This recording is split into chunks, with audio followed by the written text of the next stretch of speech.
Shalom, my name is Joseph Shulam.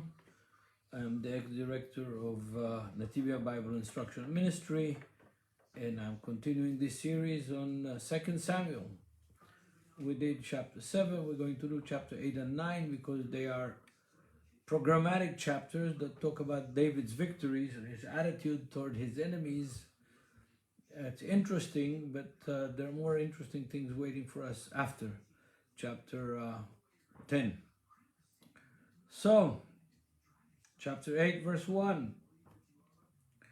I need to change my translation from Hebrew to English so I could quote to you from the New King James. And after this, it came to pass that David attacked the Philistines and subdued them. And David took Metag Ammah from the hands of the Philistines. Verse 1 of chapter 8. Chapter 7 tells us David conquered Jerusalem. Hiram, the king of Tzor, built him a palace from cedar wood. Now he's sitting there on his porch, looking down the valley and of the Kidron, and enjoying the breeze of Jerusalem afternoon, even in the summer, and playing his musical instruments, having a good time. But David is an ambitious guy. We saw that from the very beginning. Even before he killed Goliath, he was ambitious.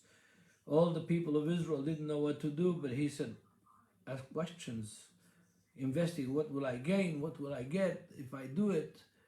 And he goes after Goliath, wins the battle with God's help. But his ambition didn't end when he conquered Jerusalem, when he had his palace. And he has concubines and he has wives. The guy is successful. That's what the chapter 7 ends with. But David is ambitious. He remembers the treatment that he got from Achish, the king of Gath, while he ran away from Saul, and he went to join the enemy. Joined Achish, the king of the Philistines, in the city of Gath. He remembered, and this very strange text, David took Metag Ammah. You can read commentaries from here to Kingdom Come. What is Metag Ammah? It's a city nobody knows. Rashi, the medieval 13th century, 12th and 13th century commentator that lived in Germany, makes a very interesting comment that some of the Christian scholars in the 19th and early 20th century accept as valid. Metag is the thing that you put on the horse or the donkey on the mouth to guide him. And Ammah is this 5 fingers, the span. And apparently, Rashi is right, because in 1 Chronicles chapter 18, we read again a parallel text to this, that David takes the city of Gath, the big city of the Philistines that ruled all the 5 kingdoms of the Philistines in the land of Israel, city-states. So it's an interesting way that the writer of 2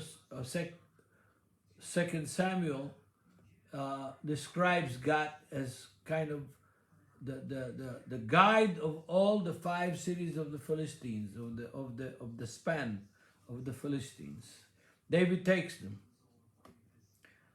Then he defeats Moab, the Moabites, and they start paying him tribute. And then he goes north and defeats Hadadezer, the son of Rehov, the king of Aram Tzova, the Arameans, north of Damascus. And then he goes all the way to the river Euphrates, and he wins victory after victory. And he has, these big nations, much bigger nations than Israel, much more powerful than nation Israel. David takes them, and he gets so much chariots and so much horses that he has to destroy the chariots, and only keeps 100 horses from thousands of horses, and 20,000 foot soldiers, 700 horsemen, and chariots. He only keeps 100 for what he needs. He destroys the rest. According to one of the commentators, based on the text in the book of Joshua, he hamstrings the horses of the chariots, makes them unable to function in war. And Hadadezer, the king of Damascus and of the Aram, and David fights against David, and David kills 22,000 of the Syrians. Then David puts garrison in Syria of Damascus. In other words, he takes over Damascus, and Syria becomes a servant of David and pays tribute to David. Victory after victory after victory. The whole chapter 8 has to do with that. What's interesting here is not only the victories, is that all the victories that David does of much greater nations, much bigger nations, much richer lands, the tribute doesn't go to David, it goes to the Lord. It's interesting. It's interesting because there's the opposite of what happened in Israel after the 6-day war. The opposite. In the bunker in Jerusalem, with the headquarters, I was a young soldier. I'm not a fighter because I was blind with one eye, but I was in the headquarters running around. The first few days I did good work.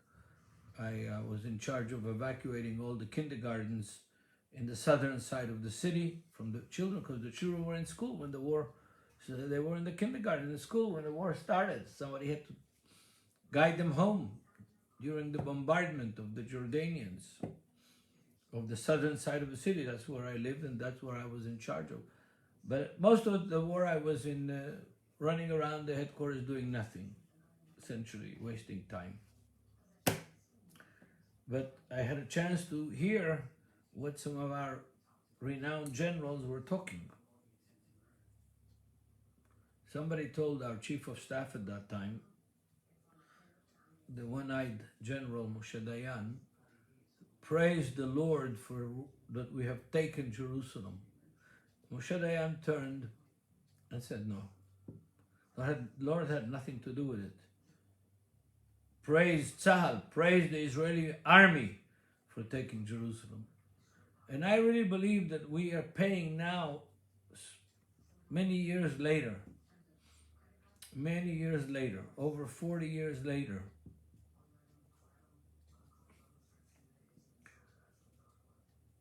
that we don't have peace with the Palestinians or with our immediate neighbors.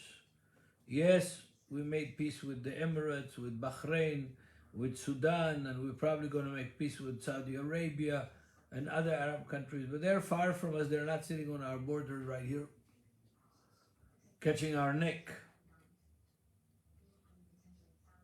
David, when all these victories that he had, he didn't change his character.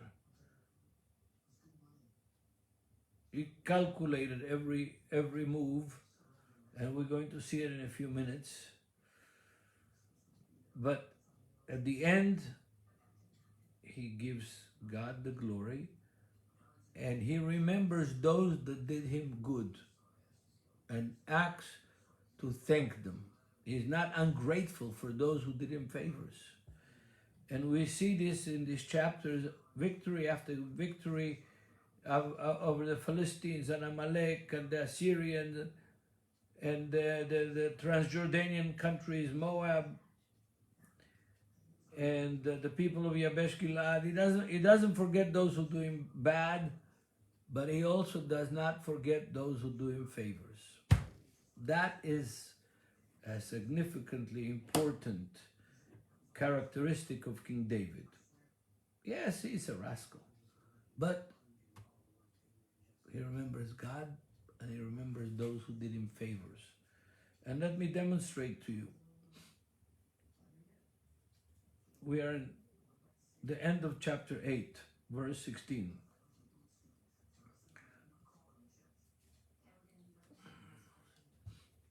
Tzadok, the son of Achitov, and Avimelech, the son of Achimelech, not Avimelech, Achimelech, the son of Abiatar, were the priest. Sirah was the scribe. Benaiah, the son of Yehoiada, was over both the Cheretites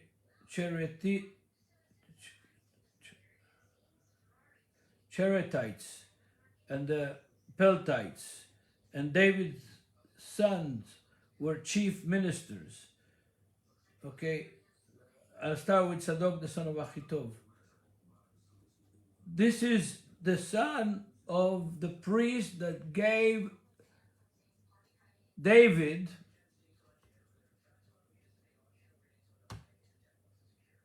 the grandson of the priest that gave David, Abiatar the priest, the sword of Samuel and the showbread on the Sabbath day to feed his men. David doesn't forget it. He appoints his grandson as priest over the royal priest over David and his household. Benaiah, the son of Yehoiada, and his sons he appoints to be in charge of military industries and units. And that's the end of chapter. And also he appoints Joab, the son of Tzruiah, was over the army, and Jehoshaphat, the son of Achilud, was recorder, in other words, the bookkeeper. All these people that when David was running away from Saul were with him and did him good, he rewards. He doesn't forget. He's grateful for people to God for what he does, and also to the people around him. He's grateful. That is a very admirable characteristics. I know people that were not grateful, and God had to deal with them. Chapter 9. Now, verse 1 of chapter 9. Now David said, "Is there still anyone who is left of the house of Saul, that I may show him kindness for Jonathan's sake?" He wants to know that anybody survived from the house of Saul that David wants for Jonathan's sake to take care of them. There was a servant of the house of Saul whose name was Ziva. So when they had called him to David, the king said to him, "Are you Ziba?" He said, "At your service." And chapter 9 verse 3, and the king said, "Is there no still someone in the house of Saul to whom I may show kindness of God?" Ziba said to the king, "There is still the son of Jonathan, who is lame in his legs, in his feet."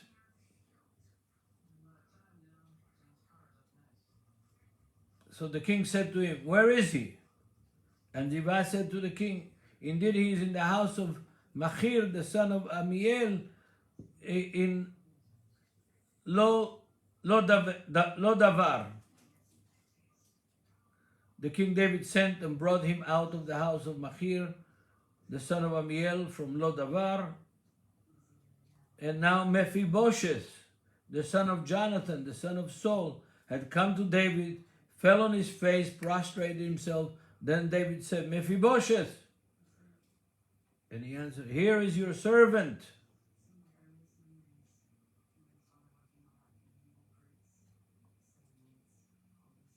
So David said to him, "Do not fear, for I will surely show you kindness for Jonathan your father's sake, and will restore you to all the land of Saul your grandfather, and you shall eat bread at my table continuously, as long as you live.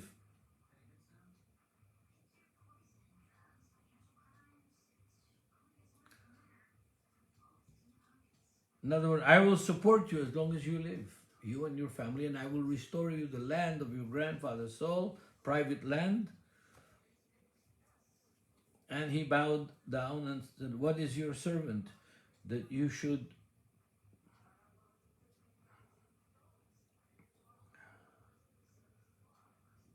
what is your servant